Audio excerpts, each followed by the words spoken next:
চট্টগ্রামে তীব্র বৃষ্টিতে শঙ্কায় পড়েছে বাংলাদেশ ও নিউজিল্যান্ডের মধ্যকার দ্বিতীয় টি-20। মঙ্গলবার রাত থেকেই সাগরিকায় চলতে থাকা তীব্র বৃষ্টি বুধবারও থেমে থেমে নেমেছে। ফলে পুরো মাঠের বিভিন্ন জায়গায় মাঠে পানি জমেছে। এমন অবস্থায় নির্ধারিত সময়ে ম্যাচ শুরু করা যায়নি।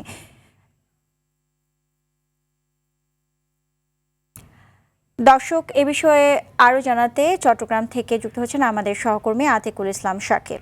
আমরা সরাসরি চলে যাচ্ছি সেখানে।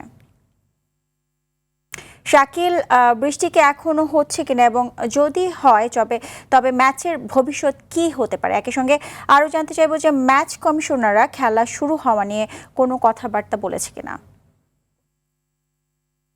সুজানা, আসলে বৃষ্টি আপনি জানেন যে বৃষ্টি হচ্ছে, কিন্তু গতকাল থেকেই টানা বৃষ্টি হচ্ছে এবং আজকে এখনো বৃষ্টি হচ্ছে। আপনি দেখতে পাচ্ছেন আমার পেছনে, যদি দেখেন যে বৃষ্টি হচ্ছে এবং এই বৃষ্টি যদি না থামে সেটা আসলে দেখা হবে 4:50 পর্যন্ত।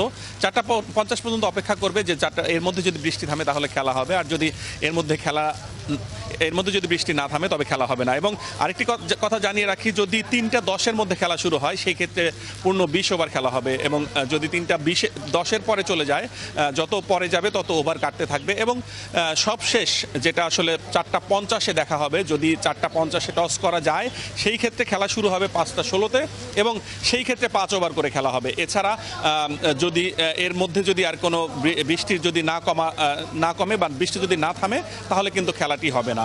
এবং বৃষ্টি থামার পরেও আসলে আধা ঘন্টা সময় লাগবে মাঠ প্রিপারেশন করতে।